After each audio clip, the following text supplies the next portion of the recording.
আসসালামু আলাইকুম। আজকে চলে আসলাম, সে দেখতেছি বাদাম বিক্রি করতেছে।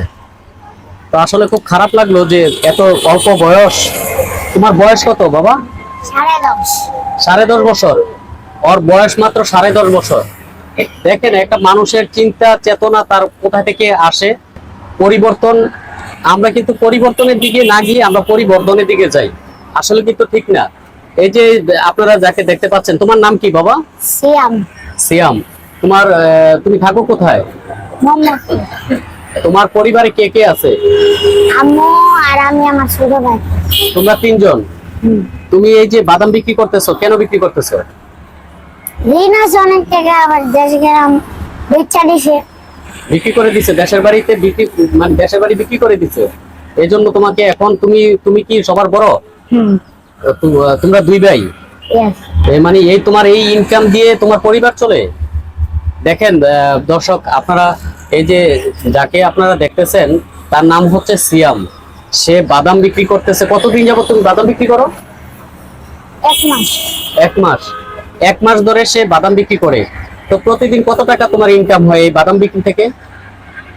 500 লাভ থাকে, 200-300 টাকা। 200-300 টাকা লাভ থাকে। তোমার এই 200-300 টাকা দিয়ে কি তোমার সংসার চলে? না চললো তো চালাইলে দেবো, পেটে ডাল ভাত তো করা যাইবে না, ঠিক আছে। তোমার কথাবার্তা শুনে খুব ভালো লাগলো যে তোমার মধ্যে তুমি তো এই বয়সে অনেক ছেলেরা আছে রাস্তাঘাটে, অনেকেই টোকাই টোকাই হয়ে যায়, কাগজ টোকায়, এটা টোকায় ওইটা টোকায়, ওইভাবে কিন্তু সে ভরে ওঠে। কিন্তু তুমি ওই পথটা বেছে না নিয়ে তুমি যে একটা ব্যবসা করার জন্য ব্যবসার উদ্দেশ্যে আসছো, এই যে বাদাম বিক্রি করতেছো, এটাকে আমরা ছোট করে দেখছি না। তুমি যে বাদাম বিক্রি করতেছো, তোমার কাছে আসলে এই যে বিক্রি করতেছো, তোমার কাছে কেমন লাগতেছে? ভালো। ভালোই লাগে না? আচ্ছা, থাক। তো এখন তোমার আম্মুর কি সমস্যা বললা যেন? পায়ে অপারেশন, বডি করছে। অপারেশন হয়েছে পায়ে। আচ্ছা, তো এই ওষুধপত্র টাকা পয়সা কিভাবে কেমনি কি? 10,000 টাকার মতন খরচ হয়েছে। শরীর শরীর দিতে লেগেছি, আচ্ছা। আপনার ওষুধ পানি এগুলা লেগে খরচ হয়েছে। আচ্ছা আচ্ছা।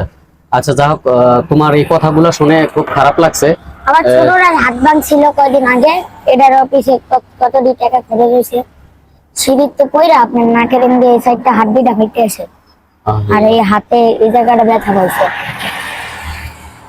আচ্ছা, যাক, আল্লাহ ভরসা। তুমি ব্যবসা করতেছো, ব্যবসা করো। হ্যাঁ, আমরা আসলাম পার্কের উদ্দেশ্যে ঘোরার জন্য, কিন্তু এসেই তোমাকে দেখলাম।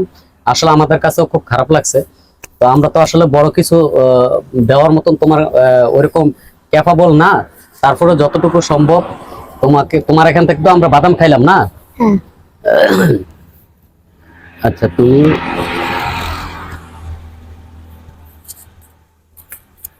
এই টাকাটা আমার পক্ষ থেকে তোমাকে দিলাম। হ্যাঁ, না না, এটা তোমাকে দিলাম, এমনিই দিলাম। হ্যাঁ, তো ঠিক আছে সিয়াম, তুমি ভালো থেকো। হ্যাঁ, অসংখ্য ধন্যবাদ। দর্শক, যারা যারা এই ভিডিওটা দেখতেছেন, সবাই একটু শেয়ার করে দেন। দেখেন, এই একটা ছোট বাচ্চা এই বয়সে সে ব্যবসার উদ্দেশ্য ঠেকায় পড়ে, যেটা আমরা সাধারণ ভাষায় বলি যে আসলে বিপদে না পড়লে মানুষ কোনো কিছু করার উদ্দেশ্য তার মধ্যে তৈরি হয় না। তো তৈরি হওয়ার কারণে হচ্ছে তার ফ্যামিলিটাকে সে চালাইতে হয়। প্রতিদিন 200-300 টাকা করে ইনকাম করে, ওই খরচটা দিয়ে তার সংসার চলে। তো সবাই সিয়ামের জন্য দোয়া করবেন। তাহলে ভালো থেকো সিয়াম। তুমি সবার উদ্দেশ্যে কিছু বলবা তুমি? সবাই যদি হেল্প করতে চান, একটা নাম্বার আছে, নাম্বারে কল দিন ভাই। আচ্ছা আচ্ছা, যদি ওই যে কথাটা বলতে চাইছে, যদি কেউ সহযোগিতা করতে চান, যারা অনেকেই সহযোগিতা করে থাকেন, যদি তাকে কেউ সহযোগিতা করতে চান, তাহলে আমি তার নাম্বারটা, তোমার কি বিকাশ নাম্বার আছে? বিকাশ নাম্বার নাই। আচ্ছা, তোমার মোবাইল নাম্বার আছে? আচ্ছা, আপনারা যদি কেউ সহযোগিতা করতে চান, তাহলে আমি তাকে ওই সহযোগিতা তাকে আমি পৌঁছে দেবো। তুমি প্রতিদিন এখানে বসো? আচ্ছা, ঠিক আছে। যদি এরকম কোনো সহযোগিতা আসে, আমি তোমাকে দিব বাবা। হ্যাঁ, আর তোমার নাম্বারটা তুমি আমাকে দিয়ে দিবে। অসংখ্য ধন্যবাদ জানাই সবাইকে। সবাই ভালো থাকবেন, সুস্থ থাকবেন।